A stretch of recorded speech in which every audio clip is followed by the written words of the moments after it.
আজকে যে ভিডিওটা সম্পূর্ণ আলাদা ভিডিওটি সেটি হচ্ছে এই যে আপনারা যে রাস্তাটা দেখতেছেন এখানে প্রায় 1-1.5 মিটার রাস্তা রয়েছে। এটা এখন মোটামুটি অনেকটা সুন্দর দেখা যাচ্ছে বালু এবং ইট ফেলার কারণে। আর এটা পূর্বে যেটা ছিল সেটা বিভিন্ন রাস্তা দিয়ে চলাচলের জন্য খুবই কষ্টকর ছিল। আর যেটা দীর্ঘদিন ধরে আমরা দুর্ভোগ পোয়াচ্ছিলাম। আর বিশেষ করে প্রবাসী সবুজ কাকা, আরিফ কাকা, মালয়েশিয়ান প্রবাসী আছে বাবু, আর আমাদের সিনিয়র ভাই আছে দিকি ভাই, উনাদের সহযোগিতা ধরে উনাদের হাত ধরে কয়েকজনের সহযোগিতা আজকে এই রাস্তাটা এখন সংস্কার কাজ চলতেছে। তো উনাদেরকে আমি অসংখ্য ধন্যবাদ জানাই। তারা ছুটিতে আসে এই মানবিক কাজে হাত দেওয়ার জন্য।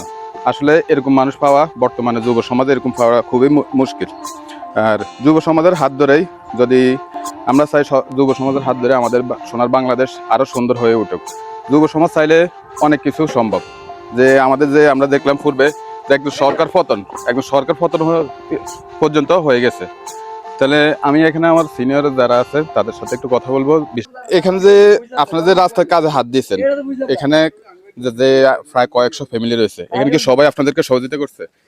আসলে দীর্ঘদিন রাস্তার অবস্থা খুব বেহাল ছিল। আসলে চলাফেরা করতে খুবই সংকট ছিল, চলাফেরা করা যেত না, একটা মানুষ হাঁটে যাইতে পারতো না, বড় বড় গর্ত ছিল।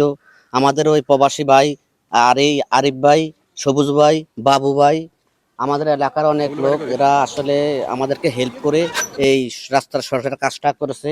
এখন মোটামুটি অনেক সুন্দর হয়েছে, মানুষ চলাফেরা করতে অনেক সুন্দর। এলাকার যুবক ভাই ওরা নিজে হাতে মালামাল বহন করে মাথায় করে নিয়ে রাস্তা জায়গা ঠিক করেছে। সবাইকে ধন্যবাদ। আচ্ছা, ধন্যবাদ আপনাকে। আমরা এখানে প্রবাসী যে আরিফ কাকা আছে, সবুজ কাকা আছে, বাবু আছে, উনারা আসছে অল্প কয়েকদিনের জন্য ছুটিতে এসে উনারা যে মানবিক কাজে হাত দিয়েছে তাদেরকে আমি আমার তরফ থেকে অসংখ্য ধন্যবাদ জানাই। শুধু এই কাজটি নয়, পূর্বে উনারা আরও কয়েকটা কাজে হাত দিয়েছে, সেটা সামাজিক মূল্যক কাজে। তো আরিফ কাকাকে আমি জিজ্ঞেস করবো যে আপনারা যে আজকে যে উদ্যোগটা নিয়েছেন আপনাকে অসংখ্য ধন্যবাদ জানাই সবার পক্ষ থেকে। আর এখানে যে আজকে যে খরচটা, এখানে মোটামুটি একটা খরচ হচ্ছে 1-1.5 মিটার রাস্তা, কম নয়। এখানে ইট বালু ফালানো হয়েছে, এই খরচটা আপনারা কি পুরো সবাই প্রতিবেশী সবাই থেকে কি নিতে পারছেন? জি, প্রতিবেশী অনেকেই আমরা প্রবাসীরা আছি, ব্যবসায়ী সমাজের সর্বস্তরের মানুষের সহযোগিতায় আমরা এই রাস্তার কাজ ইনশাল্লাহ সামনের দিকেও চলমান রাখবো। এর পাশাপাশি এলাকায় আরও কিছু উন্নয়ন কাজ ইনশাল্লাহ আমাদের করার, সবার সহযোগিতা নিয়ে করার খেয়াল আছে। তো আশা করি এটার মতো সামনের দিকে আমরা যে উন্নয়ন কাজে হাত দিয়াম, এলাকার সর্বস্তরের মানুষ আমাদেরকে সহযোগিতা করবে। ধন্যবাদ সকলকে। ধন্যবাদ আরিফ কাকাকে।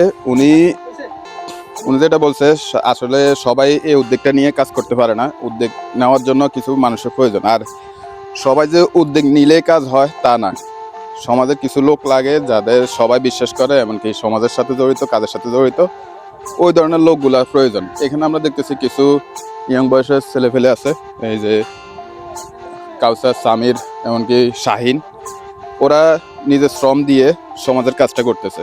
যে কাজটা করতেছে এটা আসলে আজকের হাজিরা হিসাবেও ওদের 1000 টাকা, মানে যে হাজিরা হিসাবে 1000 টাকা ওদের পড়ে এক একজনে, কিন্তু তারা বিনা পয়সা, বিনা মজুরিতে সামাজিক কাজে হাত দিয়েছে। তাই ওদেরকে, ইয়ং বয়সের ওদেরকে আমি আমার তরফ থেকে অসংখ্য ধন্যবাদ জানাই।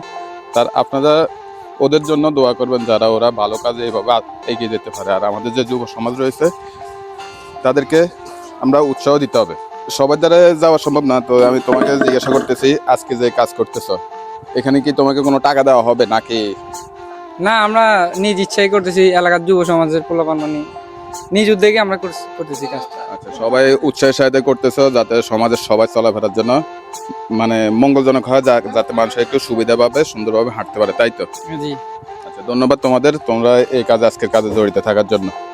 যুব সমাজের উদ্যোগে এই রাস্তাটি সংস্কার কাজ হচ্ছে, এটা খুবই ভালো উদ্যোগ। আমরা আরও ভালো ভালো কাজ যেগুলো চাই, যুব সমাজের দ্বারা অনেক কিছু করা সম্ভব। যুবকরা যেখানে হাত দেবে ইনশাল্লাহ সেটা ভালোই হবে। যুব সমাজ মাদক থেকে দূরে থাকুক, তারা খেলাধুলা এবং সামাজিক কাজে তারা বেশি নিয়োজিত থাকুক, আমরা এটাই প্রত্যাশা করি। সকলকে ধন্যবাদ।